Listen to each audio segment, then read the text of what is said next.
میں نے جتنی اپڈیٹ دے سکتی تھی تھوڑی بہت وہ دی، کچھ پتا تھا کچھ باقی ہم نے ان کو بتایا.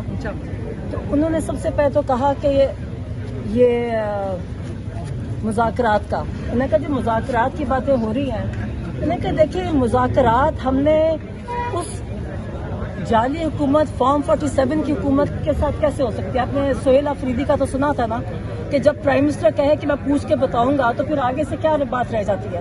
تو میں کہتی اس سے تو کبھی بات ہو ہی، ان کے ساتھ تو بات کرنے کا فائدہ ہی نہیں ہے. کہتے اسٹیبلشمنٹ کے ساتھ ہم نے جب باتیں کی بھی، جب کی کہتے فائدہ تب نہیں ہوا جتنی لوگوں نے، جب بات انہوں نے پچھلے 3 سال، کہتے 3 سال مجھے ہونے لگے ہیں جب سے یہ سختیاں کر رہے ہیں. تو کہتے جب بھی شروع کی انہوں نے اور ظلم پی ٹی آئی پہ زیادہ کر دیا. تو کہتے ہیں کہ یہ فائدہ اس لیے نہیں ہے کیونکہ یہ سارا کنٹرول ایک فرد واحد کے پاس ہے، وہ عاصم منیر ہے. کہتے عاصم منیر اتنا ظالم آدمی ہے کہ اس کا کہ ایک جو ذہنی مریض ہے کہ اس کو جتنا پاکستان کی تاریخ میں جتنا ظلم عاصم منیر کے ٹینیور میں ہوا ہے اتنا کبھی پاکستانی تاریخ میں نہیں، اور میں کہ باقی دنیا کی تاریخ میں بھی نہیں ہوا ہوگا. جو کہتے ہیں جو ظلم ہوا ہے، نہ انہوں نے بچے چھوڑے، نہ انہوں نے عورتیں چھوڑی، پھر ظلم چھوڑا، نہ ضعیف بوڑھے. آپ سب دیکھ لیں آپ کے سامنے، اب تو سب کا سامنے سب کچھ ہے. کہتے عاصم ڈاکٹر یاسمین راشد کتنی کینسر سروائیور ہے، تب سے جیل میں، اور ان کا قصور کیا ہے کہ انہوں نے صرف یہ کہا کہ میں پی ٹی آئی نہیں چھوڑوں گی. جنہوں نے پی ٹی آئی چھوڑی جو ان کو معافی، عام معافی ہے، اور جو کہہ کے پی ٹی آئی نہیں چھوڑنی ان کو کہتے ہیں ان پہ ظلم کی انتہا کر دی، چاہے وہ عورت ہو. بشرا بی بی کو دیکھ کے کہتے کنائی میں رکھا ہوا ہے. انہوں نے کہا کہ ایسا آدمی جس کو فائدہ اس سے بات نہیں ہے بیکاز کیونکہ اس کا صرف اپنی کرسی کی خاطر ہی کچھ بھی کر لے گا. یہ عاصم لا ہے، ملک کی اخلاقیات ختم کر لی ہو گئی ہیں. جو ظلم اور جو آپ دیکھ لیں کہ جو یہ سیکیورٹی فورسز کر رہی ہیں اور پی ٹی آئی کے ساتھ جیسا گولیاں چلائیں، کہتے یہ کبھی اس طرح. پھر دیکھیں گے بریکے میں جو ہوا، کشمیر میں جو ہوا، یہ صرف ایک آدمی کا حکم چل رہا ہے، وہ عاصم منیر ہے. تو کہتے ہیں فائدہ کچھ نہیں ہے. میں نے کہا پی ٹی آئی نے منع کر دیا، میں نے کہا پی ٹی آئی کوئی بات نہیں کرے گی کسی سے، نہ فارم 47 کے ساتھ بات کرے گی، نہ والی حکومت کے ساتھ بات کرے گی، نہ اسٹیبلشمنٹ کے ساتھ پی ٹی آئی بات کرے گی. جو بھی بات ہوگی وہ الائنس محمود خان اچکزئی اور علامہ ناصر ان کے ذریعے ہوگی، جو وہ کریں گے. اور کہتے پی ٹی آئی کو انہوں نے بند کر دیا. تحریک کے حوالے سے کوئی نہیں، کہتے جو بھی ہوگی وہ ان کی وہ کریں گے. کہتے پی ٹی آئی کا اس سے کوئی تعلق نہیں، فیصلہ وہ کریں گے، فیصلہ وہ کریں گے. اچھا مطلب تھا کہ اگر کوئی بات چیت ہوگی تو وہی کریں گے، الائنس کرے گا، پی ٹی آئی کسی سے نہیں بات کرے گی.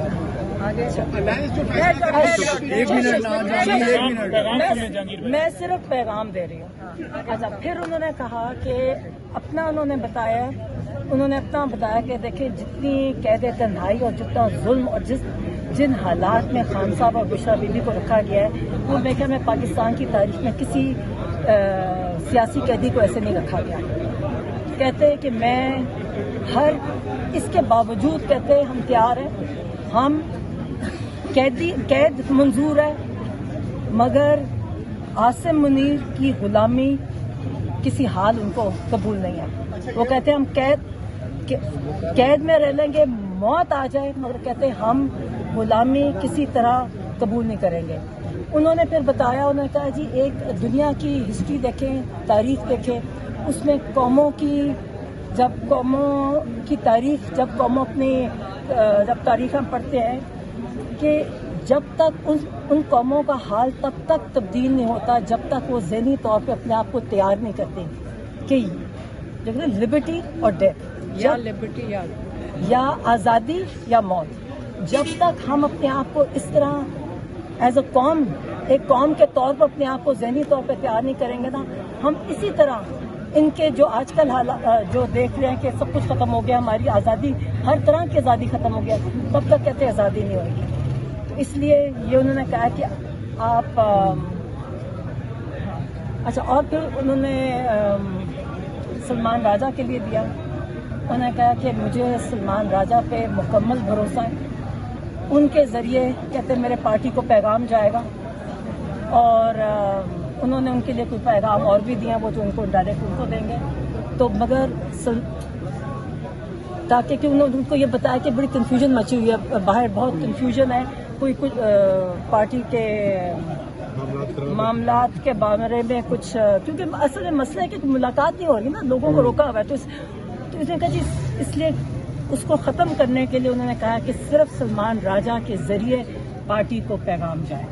شکریہ. احتجاج کے حوالے سے کوئی پیغام دیا میڈم؟ کے بارے میں ملاقات کے بارے میں بتایا کہ ان کی ملاقات ہوئی اور کیبنٹ کے بارے میں کچھ بات ہوئی. دیکھیں مذاکرات، انہوں نے کہا جی کوئی مذاکرات نہیں ہوئیں گے کسی سے. وہ جو وہی انہی سے بات شروع کی تھی کہ کسی کے ساتھ مذاکرات پی ٹی آئی نہیں کرے گی، چاہے فارم 47 کی گورنمنٹ ہے چاہے اسٹیبلشمنٹ ہے. پی ٹی آئی کوئی مذاکرات. سہیل افریدی کے حوالے سے کوئی پیغام دیا ہے میڈم؟ سلمان اکرم راجہ کے ذریعے سارے پیغام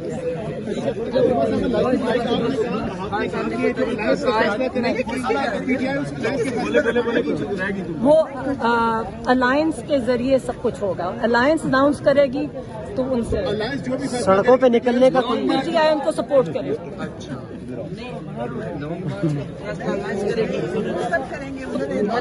الائنس لانگ مارچ کا فیصلہ بھی کرے گی. لانگ مارچ انہوں نے کوئی لانگ اعلان ویڈیو بیان دیا نا اپنا سہیل افریدی نے 24 تاریخ کا. وہ دے رہا ہوگا نا، وہ کیوں ہوگی؟ اب خان صاحب جیل میں بیٹھے ان سے پوچھ رہے نہیں یہ مقام تم کو دینا تھا نا. لیکن وہ دیکھو خان صاحب بیچارے کیا کریں، جیل میں مطلب نہیں، مطلب یہ ہم کو بتایا نہیں کہ اس لیے میڈم دھرنا ختم کر رہے ہیں.